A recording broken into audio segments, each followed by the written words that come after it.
Hey everybody from LGU and Gump Anarchy alike, my name is AK Anarchy from Gump Anarchy. For those of you on my channel, you already know who I am, or maybe you're new and you're seeing it on our channel, welcome. If you're on LGU, you may have seen me from previous videos. Me and my partner, Lieutenant Dan, both frequently post videos to LGU and our channel. But either way, welcome. Last week, I posted a sniping search and destroy. I went 14-2 on Terminal on this game. And I got a lot of good feedback. I talked about something rather controversial, and I was kind of expecting to have to deal with a lot of arguments. But on the other hand, on the contrary, I actually got good responses from all over the spectrum. I got responses saying, you know, just good video, and saying it was interesting in general, and that kind of feedback. I got feedback from people who agreed with me, that they don't believe in God and they have the same view, or just commenting on religion in general. And I have people who sent me messages or commented saying I need to examine my life and think about what I believe in. And all of the responses are interesting and fun to respond to. Even the ones that are like you need to think about what really makes you happy and reconsider God. You're not going to change my opinion with a comment, but I always appreciate the chance to talk about this.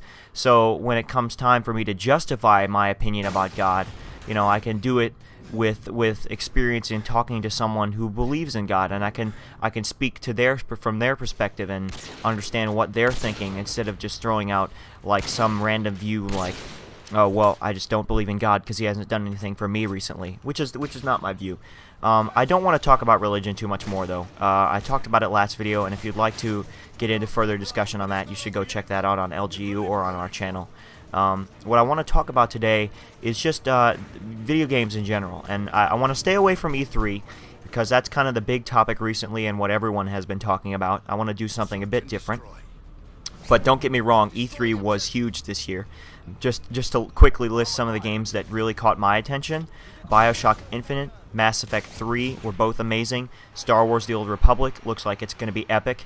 Let's see, what else? Battlefield 3 looks pretty damn cool. A lot better, I think, than Bad Company 2, which was alright. It was alright, but the controls were a bit clunky, and that kind of bothered me. But I feel like Battlefield 3 is going to turn out well. Modern Warfare 3, it was just kind of something ordinary. It was expected. When I saw the trailer, it was not really something like, oh my god, that was amazing. It was something more like, oh, okay, well, that's Call of Duty. That's basically it. It reminded me a lot of Modern Warfare 2, and that's what everyone is saying. But that's what it did. That's basically what it seems like. It's kind of like a Modern Warfare 2, if that makes sense. It was. I'm not to say it's not going to be a good game. I think it's going to be a hell of a lot better than Black Ops. But for me, it's just going to come down to if I can quickscope or not, because that's basically how I play the game. Otherwise, it really didn't seem like anything too revolutionary or amazing. I'm looking forward to see what they do, because I always like playing those games. They're always fun for me. Finally, getting into the topic now. What I actually want to talk about is like old games and what are my favorite games of all time, because all these new titles at E3, all these big flashy titles with the with cool previews, all of them were cool previews. I want to talk about if they're actually up to par with what people consider to be the best games out there, because personally, recently some of the games that have come out on basically I haven't really had many Xbox 360 games, maybe one or two that I've really considered some of the best games of all time. I honestly feel like the older games are the games that actually are able to focus on just pure entertainment.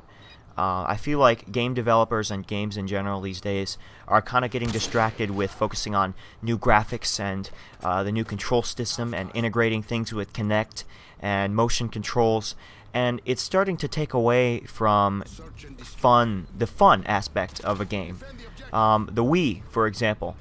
A lot of the games that came out on the Wii, and I'm not trying to rag on the Wii, I'm just saying a lot of the games that weren't developed by Nintendo that came out on Wii just weren't that good, because all these game developers were excited about using motion controls and what can we do with motion controls to make our game interesting and new.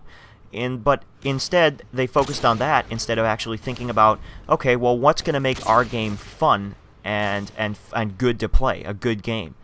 And like with Xbox 360 games, the processing power is going up, and there's all these games that have 3 discs now, 2 discs, and the graphics are incredible, and the gameplay, or the not the gameplay, like the things you can do in the game are incredible. But it's just, it doesn't turn out to be that fun. For me, a great game is something that it's just simple, and you can just pick up and have fun and do whatever you want with it. It doesn't have to have immense variation. Like, it doesn't have to have all sorts of I guess customizability. I guess that's a word.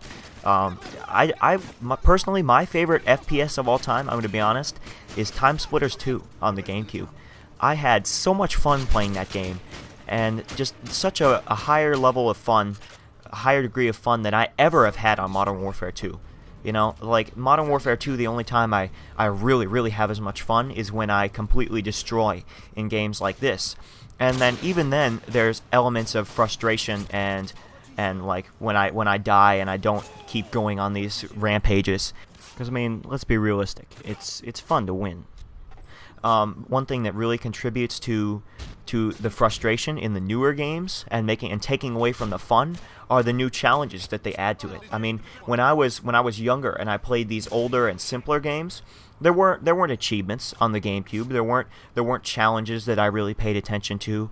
You know, I wasn't worried about those kind of things and going for those things, and that's really what makes things frustrating. Going for these awesome gameplays or going for achievements and challenges that are really, really hard. And I mean, don't get me wrong, it's still kind of fun to go for them, and I enjoy going for achievements, but it's frustrating at the same time. Whereas with Time Splitters 2, I can pick up and play and do whatever I want and have a good time. And I still go back and play that game occasionally. In fact, I was thinking about posting a Time Splitters 2 gameplay. But I mean, that was my favorite FPS of all time. And then, let's see, the next game that I would really consider to be one of my favorite games of all time would be Metroid Prime on the GameCube. That game was one example of a game that actually combined good graphics and incredible gameplay to come out with a really solid piece of art and just amazing, entertaining experience. I loved every minute of playing that game, and I thought the graphics were pretty damn awesome for a GameCube game. You know, compared to some of the stuff that you see like in other GameCube games, Metroid Prime was top of the line, and I can honestly say it was one of the best games that ever came out on GameCube, followed closely by Super Smash Bros. Melee. But you know, that Metroid Prime was just a great game for me, and I guess the next game that comes close that's recent, I would have to say, is Fallout 3, not Fallout New Vegas. I feel like it's kind of a weird complaint, but I don't like the music in Fallout New Vegas, and that takes away from the atmosphere. I also feel like it's kind of similar, and there's not as many places in New Vegas where you can look at it and go, wow, this is really, really cool. While Fallout 3, those kind of experiences were all over the place. So anyway, guys, that's about it for the commentary. I'm kind of running out of time. I'm throwing in bonus clips here so I could speed up the gameplay through the boring parts, but still continue to talk. If you like this video and you like the commentary, please go over to our channel and check out our channel. We have a lot of other videos there. Lieutenant Dan is a much better commentator than I am, and you'll probably like his videos if you stop by. Remember to like and favorite the video on LGU and our channel. LGU is a great channel, and I love the chance that they've given us to get our videos seen by more people. So, you know, show them some love, and if you have time, come on over to our channel and check us out. Thanks for watching, guys.